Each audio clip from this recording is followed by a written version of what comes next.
buka kunci, ternyata apa? Ternyata di situ tuh ada botol, sampingnya itu ada Al-Qur'annya. Botol itu tutupnya juga ada, tutupnya itu tutup dari kayu. Halo penikmat YouTube, kembali lagi di Petis Pengalaman Mistis. Kali ini kita akan masuk ke part 2-nya.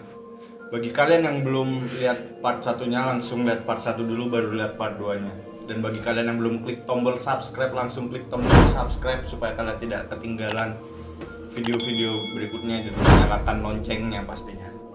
Oke Mbak Kiti, bagaimana itu setelah Anda di Ruqyah itu bagaimana? Setelah Ruqyah itu kan belum sepenuhnya hilang, itu masih di tempat Ruqyah itu kan. Jadi itu ada suruh minum kan, madu sama susu beruang itu sama cairan bidara itu suruh minum, dan akhirnya di situ juga ada kayak ngomong gitu loh, bukan aku, jadi kesurupannya itu maju di situ. Dari situ terus pulang di kosan itu agak tenang, udah bisa tidur itu 4 hari. Terus habis itu kita aku, mamaku, papaku dan keluarga itu jadi baca ayat kursi gitu loh di sana, baca ayat kursi bareng-bareng. Terus habis itu aku sama keluarga lagi datang ke rumah itu kan, Ke kontrakan itu? di kontrakan itu sama si Gusnya ini gitu. Sama ustadznya? Iya, yang ustadz yang bawa, yang ngeluarin kemarin. Nah, aku belum masuk gerbangnya, ustadzku itu udah keliling rumahnya itu gitu loh. Ustadznya itu udah keliling rumahnya itu ngomong, iya ini auranya kuat banget gitu. Aku masuk gerbang dan tiba-tiba dia itu jalan di sebelah rumah itu, pas di kaca yang nggak boleh dibuka itu. Padahal padahal aku belum ngomong sama sekali mana ruangan yang udah dibuka, yang nggak boleh dibuka, yang boleh dibuka itu aku belum ngomong. Tapi si ustaz itu tahu ini kan, ini di sini kan gitu. Kita kan kaget juga loh, kok dia udah tahu gitu kan. Nah habis itu iya memang tahu, tapi aku ngomong bentuknya kayak gimana gitu kan, bentuknya kayak apa, iya cewek minta tolong gitu katanya, nggak apa-apa, dia cuma minta tolong, nggak ganggu gitu. Terus habis itu mas Minta tolong bagaimana itu maksudnya? minta tolong dibukain, nggak tahu dalam arti apa, dibukainnya apa gitu ya. Terus habis itu kita masuklah di ruangan itu. Hawanya itu emang cukup mencekam ya, itu soalnya pas jam 1 malam kita ke sana. Nah, sama bapakku tuh ngomong, "Ayo kita di sini dulu, kita diem dulu sampai jam 3 gitu kan. Sampai subuhan di sini, coba ada apa aja." Di sana disemprot juga bidara. Nah, terus habis itu aku buka kunci, ternyata apa? Ternyata di situ tuh ada botol, sampingnya itu ada Al-Qur'annya. Botol itu tutupnya juga ada, tutupnya itu tutup dari kayu, ada kok nanti. Oh, kayak yang di film-film gitu. Nah, betul. Langsung aku kagetnya di situ. Emang di situ banyak barang ya, banyak barang-barang, tapi ada satu kayak meja dikosongin, Al-Qur'an, tasbih sama botol itu gitu loh. Apa aku mikirnya apa minta tolongnya dari sini gitu kan. Akhirnya udah clear ya Mbak, kayak gini ya. Itu ustadz masih dampingin Gitu, masih dampingin. Terus habis itu ustadznya cuma geleng-geleng aja. Terus kan kita pindah ke lantai 2-nya. Langsung gini, Mbak, Samin jangan di sini. Papa dari Samin aja yang ikut, papa dari ke lantai 2. Papanya aja yang ikut gitu katanya udah berapa menit di situ ya, ada 30 menitan itu si papa sama ustadz itu turun kan. Terus habis itu ngomong, ini bentuknya nggak lazim gitu katanya, si makhluk halusnya. Iya, ini kekuatannya bisa banget, soalnya bisa gerakin barang, nyakitin orang gitu katanya. Terus habis itu ya untung aja mbaknya itu masih cuman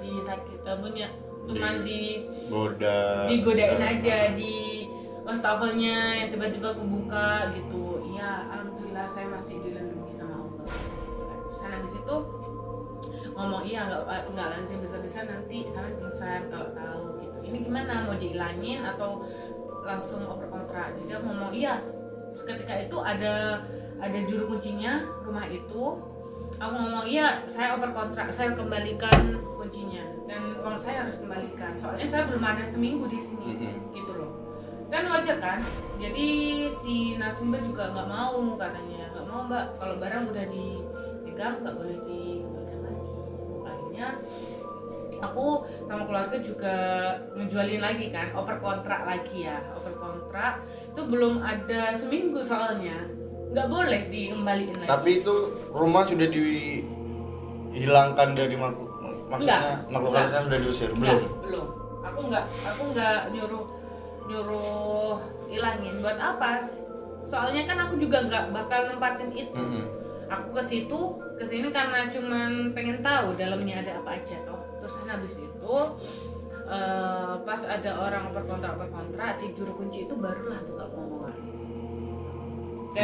Dan apa ngomongannya emang benar di situ ada gituannya. Gituan gimana?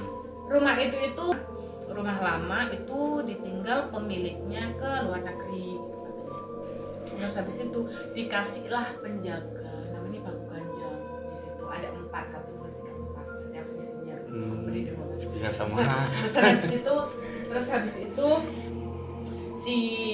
jadi kalau kita lihat rumah itu kayak ada orangnya terus gitu. Jadi kayak perampok. Aku juga feeling juga sih. Aku juga ya maklum lah ya, mungkin cara seseorang buat melindungi rumahnya kan beda-beda. Ada yang menggunakan security. Tapi rumah itu pernah ada pembantunya yang suruh sekeluarga nginep di situ ya, nempatin rumah itu buat ngerawat rumah itu. Diganggu, katanya ada orang merangkak di dinding.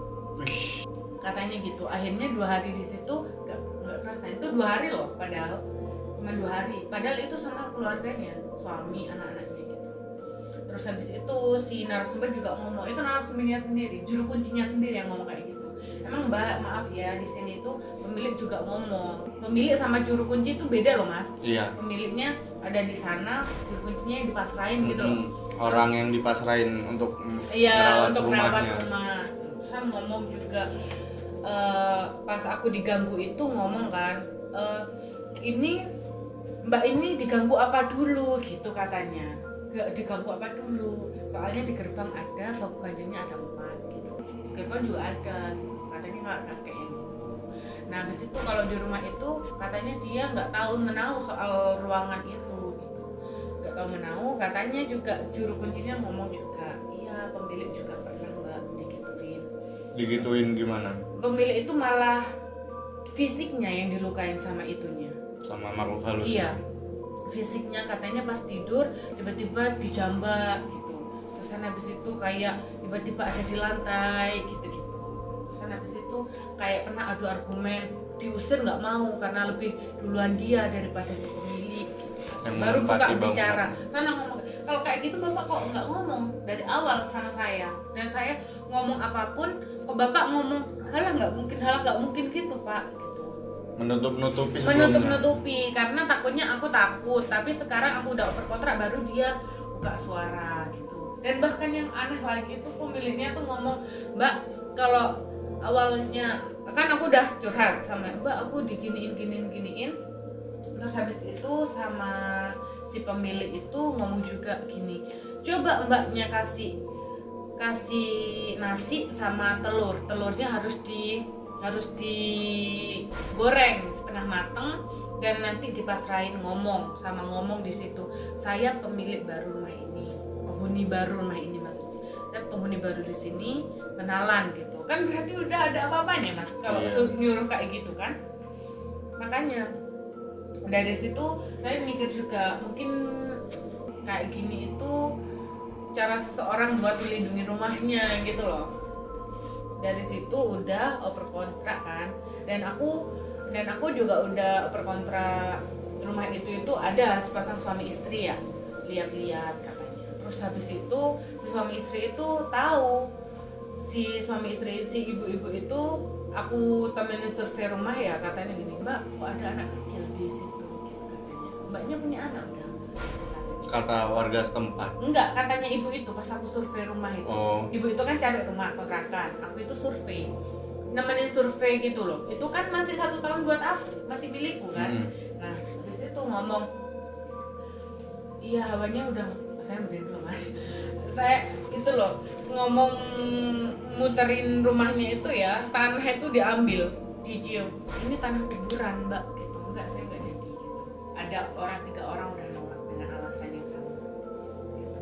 Terus habis itu ada lepas itu beberapa orang itu kayak awalnya itu menggebu-gebu, oh iya wih, bagus banget gitu-gitu loh.